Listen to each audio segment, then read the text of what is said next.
काय करतात, जेव्हा इलेक्शन असतं तेव्हा घोषणा करतात. शेतकऱ्याची घोषणा केली होती, आम्ही शेतकऱ्याची कर्जमाफी करू. केली होती का नव्हती? झाली का कर्जमाफी? 31,000 कोटी शेतकऱ्याचे थकलेत. ते कोणाकोणाचे थकलेत? सर्व समाजाचे थकलेत का नाही थकले? हिंदू मुस्लिमांचे थकलेत का नाही थकले? म्हणजे शेतकऱ्याचे थकलेत.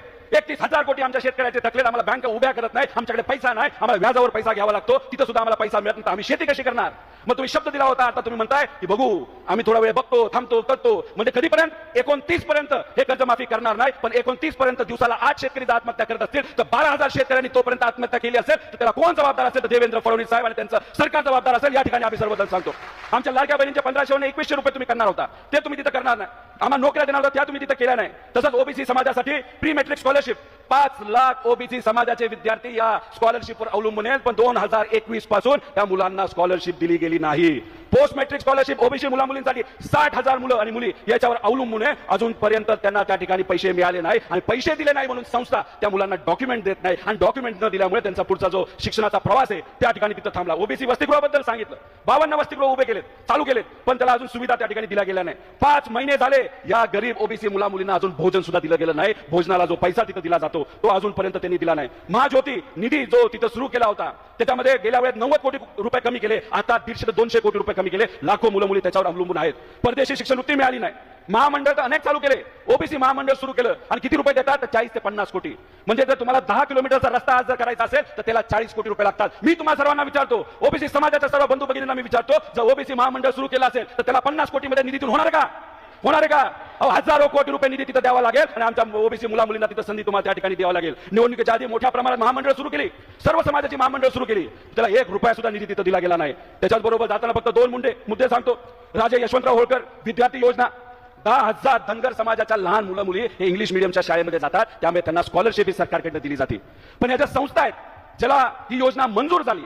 या संस्था कोणाच्या? तर आज सत्तेत असणाऱ्या लोकांच्या या संस्था आहेत आणि ह्या संस्था मालक काय करतात तर मुलांचा आकडा 100चा दाखवतात, पण तिथं त्या हॉस्टेलमध्ये मुलं किती असतात? तर 10 असतील. तर आज सत्तेतले लोक या धनगर समाजाच्या मुला मुलींचा स्कॉलरशिप 90 लोक मुलांची स्कॉलरशिप पैसा खातायत, करप्शन करतायत आणि 90 मुलांची स्कॉलरशिप घरी घेत आहेत. म्हणजे 90% पैसा धनगर समाजाच्या मुला मुलींच्या शिक्षणासाठी जो होता तो त्या ठिकाणी कुठेतरी दुसरीकडे दिला जातोय, नाही घरी नेला जातोय. त्याच्याबरोबर 1000 कोटी रुपये हे धनगर समाजासाठी दिले जाणार होते, त्याचा एक सुद्धा निधी तिथं आला नाही. त्यामुळे कृपा करून आपल्या सर्वांना विनंती करतो, आपल्या परिवारासाठी काय महत्वाचं आहे, आपल्या महाराष्ट्राच्या भवितव्यासाठी काय महत्वाचं आहे, शिवशाहू फुले आंबेडकरांचा विचार काय आणि ती जपण्याची आज जरूरत काय, ही मात्र या ठिकाणी जाण आपण सर्वांनी ठेवावी. आपण मोठ्या संख्येने इथं आलात, पाऊस असून आणि सण असून सुद्धा, आज राखी पौर्णिमा असून सुद्धा तुम्ही वेळात वेळ काढून एवढ्या मोठ्या संख्येने आलात, त्यासाठी मी मनापासून आपल्या सर्वांचे आभार व्यक्त करतो. त्याच्याबरोबर आदिवासी दिनानिमित्त सुद्धा शुभेच्छा देतो. थांबतो. जय हिंद, जय महाराष्ट्र, रामकृष्ण हरी. यानंतर आपल्या सर्वांचे आदरणीय नेते पवार साहेब, उपस्थित शशिकांतजी शिंदे साहेब व सर्वच नेते, पदाधिकारी, कार्यकर्ते, पत्रकार, उपस्थित असणारे सर्व बंधू आणि भगिनींनो, राजापूरकरांना मी अभिनंदन करतो. त्यांनी व त्यांच्या ओबीसी विभागाच्या माध्यमातून आणि या विभागाला सर्व फ्रंटल सेल व इतरही सर्व सेल, पेरेंट बॉडी या सर्वांनी पाठिंबा दिलेला अतिशय स्तुत्य असा उपक्रम तुम्ही सुरू केला, यासाठी मी तुमचे या ठिकाणी आभार व्यक्त करतो आणि अभिनंदन करतो. मी काही घोषणा देईल, त्याला प्रतिसाद हा आपण सर्वांनी मोठ्या आवाजामध्ये द्यावा अशी विनंती करतो. छत्रपती शिवाजी महाराज की, आवाज मोठा पाहिजे. छत्रपती शिवाजी महाराज की, क्रांती ज्योतिबा सावित्रीबाई फुलेंचा, पुण्यश्लोक अहिल्यादेवी होळकरांचा, छत्रपती शाहू महाराज की, महामानव डॉक्टर बाबासाहेब आंबेडकरांचा, भगवान बिरसा मुंडेंचा, लोकशाहीर अण्णाभाऊ साठेंचा, हा आहे आपल्या सर्वांचा विचार.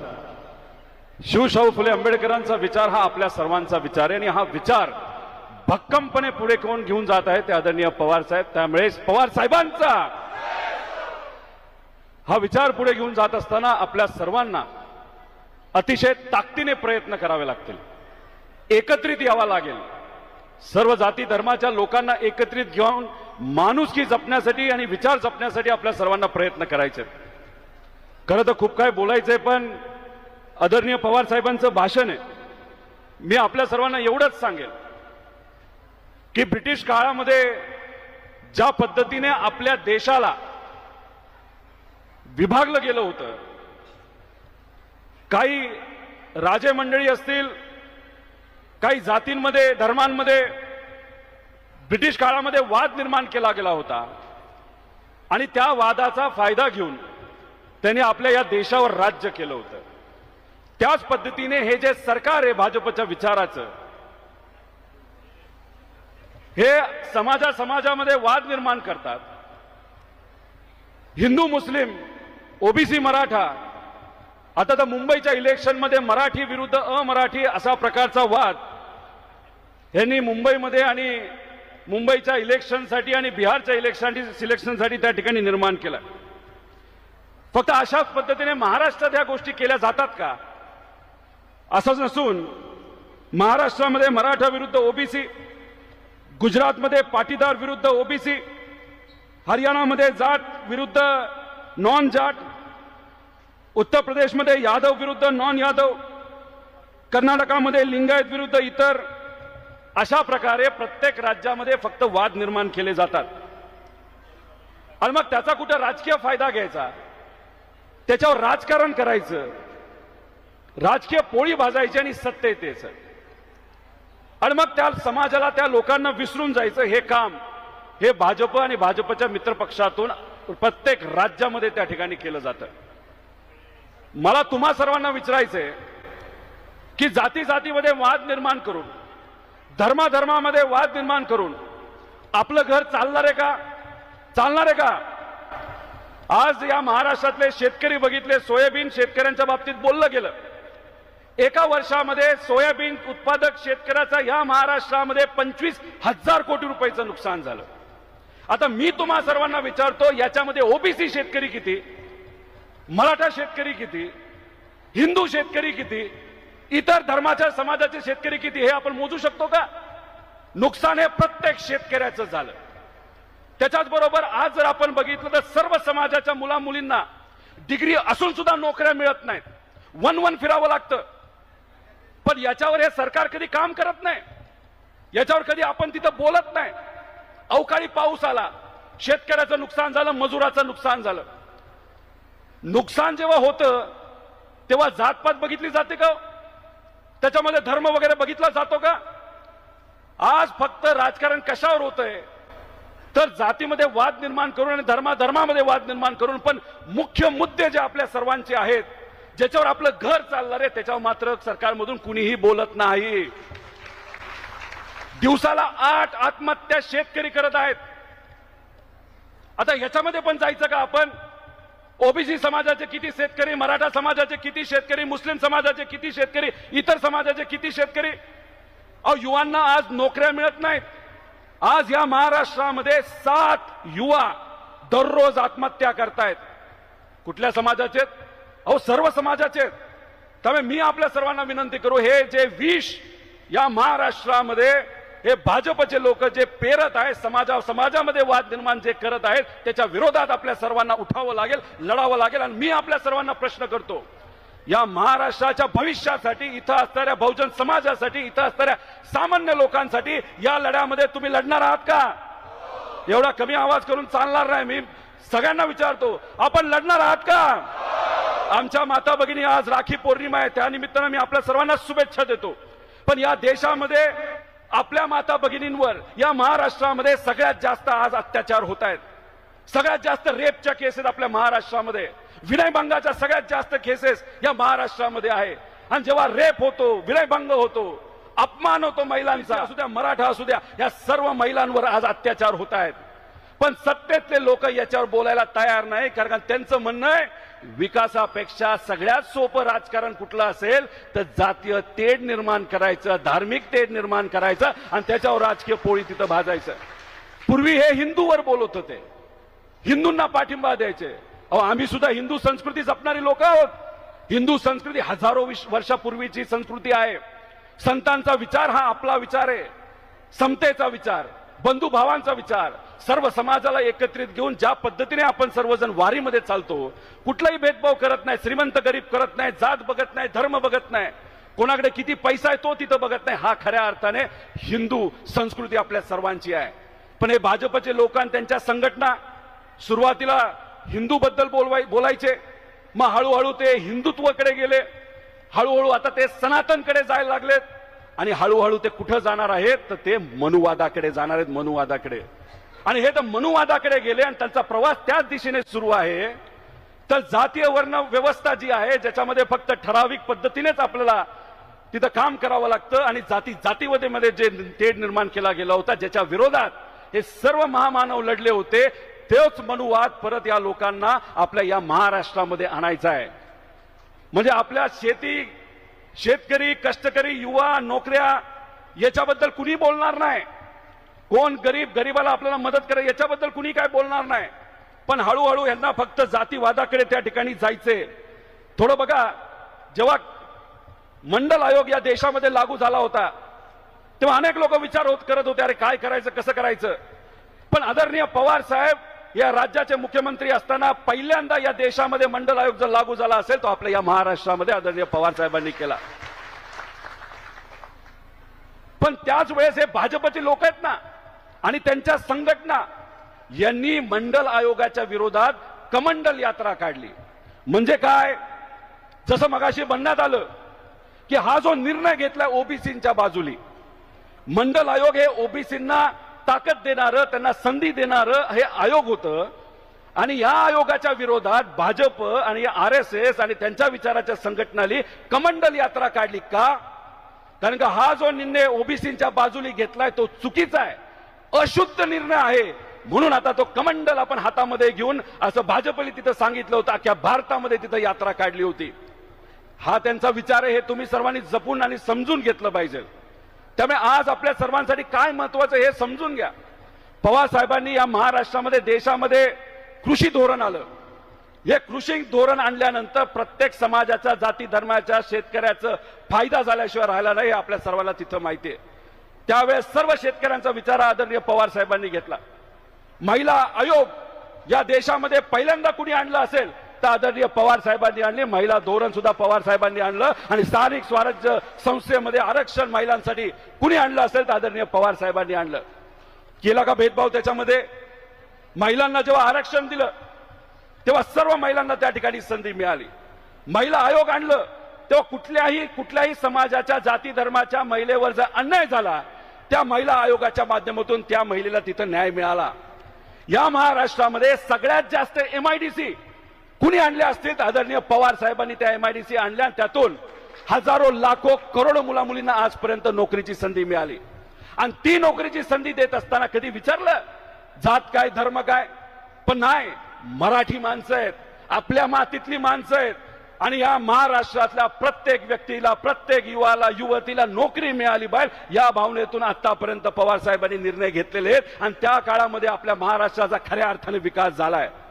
नागपूरमध्ये आम्ही आहोत, इथं जी MIDC आणली ती काँग्रेसच्या काळामध्ये त्या ठिकाणी आणली गेली होती. पवार साहेबांनी सुद्धा त्याच्यामध्ये लक्ष दिलं होतं. पण मी तुम्हाला सर्वांना विचारतो की 14 पर्यंत सर्वात जास्त कंपन्या नागपूरमध्ये तिथं आल्या होत्या आणि 14 नंतर आतापर्यंत अशी नवीन कंपनी कुठली आली नागपूर MIDC मध्ये? आलं का काय नवीन? गेलं सगळं गुजरातला. आता मी प्रश्न करतो या भाजपच्या लोकांना, तुम्ही जातीवाद आणि धर्मवाद या महाराष्ट्रामध्ये आणत आहेत, पण आमचा युवा तुम्हाला विचारतोय आमच्या नोकऱ्या गेल्या कुठं? याचं उत्तर त्यांना त्या ठिकाणी द्यावं लागेल. त्यामुळे आपल्या परिवाराचा, घरचा, युवांचा, पुढच्या पिढीचा, या महाराष्ट्राचा खऱ्या अर्थाने विकास जर आपल्या सर्वांना करायचा असेल तर आपल्याला विकासावरच त्या ठिकाणी बोलावं लागेल. आणि हा जो जाती भेद आणि धर्मभेद जो महाराष्ट्रामध्ये त्या ठिकाणी पेरण्याचा प्रयत्न केला गेला तो मिटून काढावा लागेल. आणि त्याची सुरुवात जर कुठं झाली असेल तर आपल्या या मंडल यात्रेच्या माध्यमातून लोकांना जोडण्याचं काम, समाजामध्ये वाद जो निर्माण केला गेला आहे तो वाद मिटवण्याचं काम ही यात्रा तिथं करणार आहे. पण प्रत्येक तालुक्यामध्ये ही यात्रा येणार आहे, प्रत्येक जिल्ह्यामध्ये यात्रा येणार आहे. सर्व जे आपले फ्रंटल सेल असतील, इतर सेल आणि विभाग असतील, आपले पेरेंटचे सर्व पदाधिकारी असतील, त्यांनी सर्व नेत्यांनी सुद्धा या यात्रेला तिथं पाठिंबा दिला पाहिजे ही विनंती आपल्या सर्वांना करतो.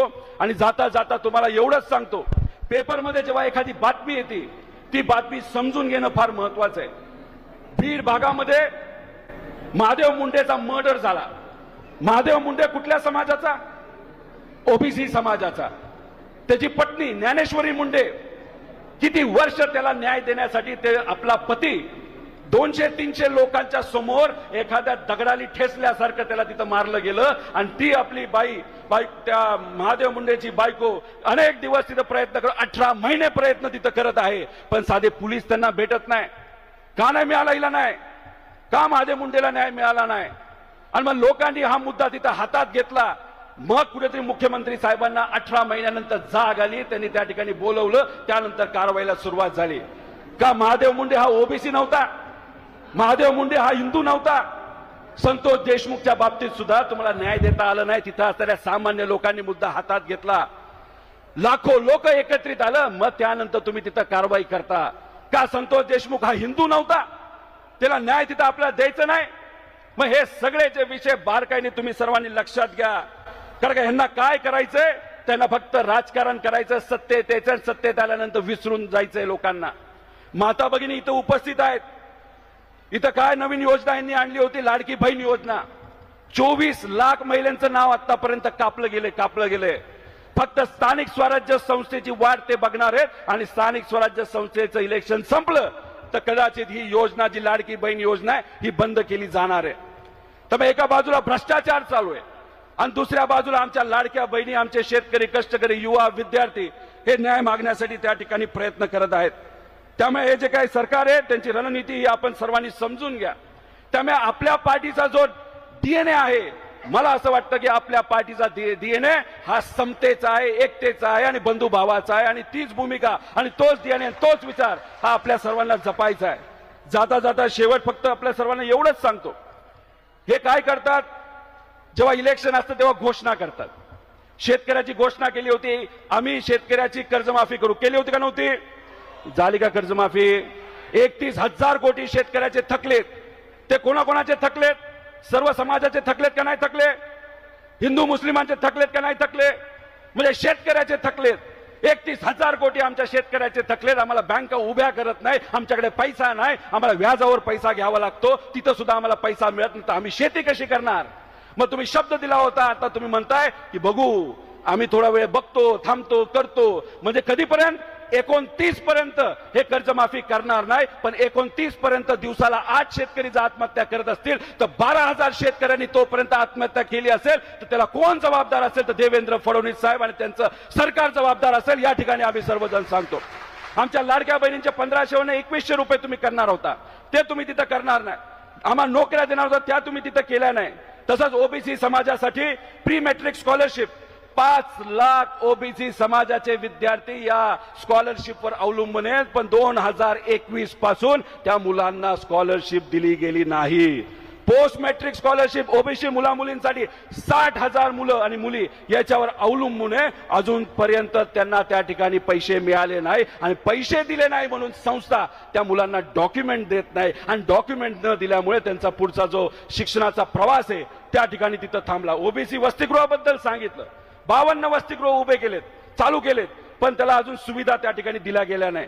5 महिने झाले या गरीब ओबीसी मुला मुलींना अजून भोजन सुद्धा दिलं गेलं नाही. भोजनाला जो पैसा तिथं दिला जातो तो अजूनपर्यंत त्यांनी दिला नाही. महाज्योती निधी जो तिथं सुरू केला होता त्याच्यामध्ये गेल्या वेळेस 90 कोटी रुपये कमी केले, आता 150 ते 200 कोटी रुपये कमी केले. लाखो मुलं मुली त्याच्यावर अवलंबून आहेत. परदेशी शिक्षणवृत्ती मिळाली नाही. महामंडळ तर अनेक चालू केले, ओबीसी महामंडळ सुरू केलं आणि किती रुपये देतात? तर 40 ते 50 कोटी.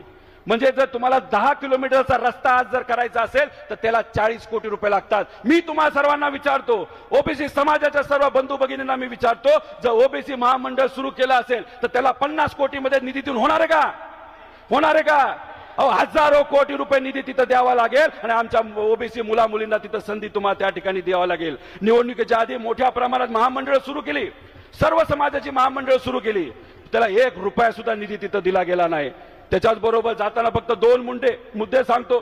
राजे यशवंतराव होळकर विद्यार्थी योजना, 10,000 धनगर समाजाच्या लहान मुलं मुली हे इंग्लिश मीडियमच्या शाळेमध्ये जातात, त्यामुळे त्यांना स्कॉलरशिप ही सरकारकडनं दिली जाते. पण ह्या ज्या संस्था आहेत ज्याला ही योजना मंजूर झाली, ह्या संस्था कोणाच्या आहेत? तर आज सत्तेत असणाऱ्या लोकांच्या या संस्था आहेत आणि ह्या संस्था मालक काय करतात तर मुलांचा आकडा 100चा दाखवतात, पण तिथं त्या हॉस्टेलमध्ये मुलं किती असतात तर 10 असतील. तर आज सत्तेतले लोक या धनगर समाजाच्या मुलामुलींच्या स्कॉलरशिप 90 मुलांची स्कॉलरशिप पैसा खातायत, करप्शन करतायत आणि 90 मुलांची स्कॉलरशिप ही घरी घेत आहेत. म्हणजे 90% पैसा धनगर समाजाच्या मुलामुलींच्या शिक्षणासाठी जो होता तो त्या ठिकाणी कुठेतरी दुसरीकडे नेला जातोय, नाही तर घरी नेला जातोय. त्याच्याचबरोबर 1000 कोटी रुपये हे धनगर समाजासाठी दिले जाणार होते, त्यातला एक सुद्धा निधी तिथं आला नाही. त्यामुळे कृपा करून आपल्या सर्वांना विनंती करतो, आपल्या परिवारासाठी काय महत्वाचं आहे, आपल्या महाराष्ट्राच्या भवितव्यासाठी काय महत्वाचं आहे, शिवशाहू फुले आंबेडकरांचा विचार काय आणि ती जपण्याची आज जरूरत काय, ही मात्र या ठिकाणी जाण आपण सर्वांनी ठेवावी. आपण मोठ्या संख्येने इथं आलात, पाऊस असून आणि सण असून सुद्धा, आज राखी पौर्णिमा असून सुद्धा तुम्ही वेळात वेळ काढून एवढ्या मोठ्या संख्येने आलात, त्यासाठी मी मनापासून आपल्या सर्वांचे आभार व्यक्त करतो. त्याच्याचबरोबर आज आदिवासी दिनानिमित्त सुद्धा शुभेच्छा देतो, थांबतो. जय हिंद, जय महाराष्ट्र.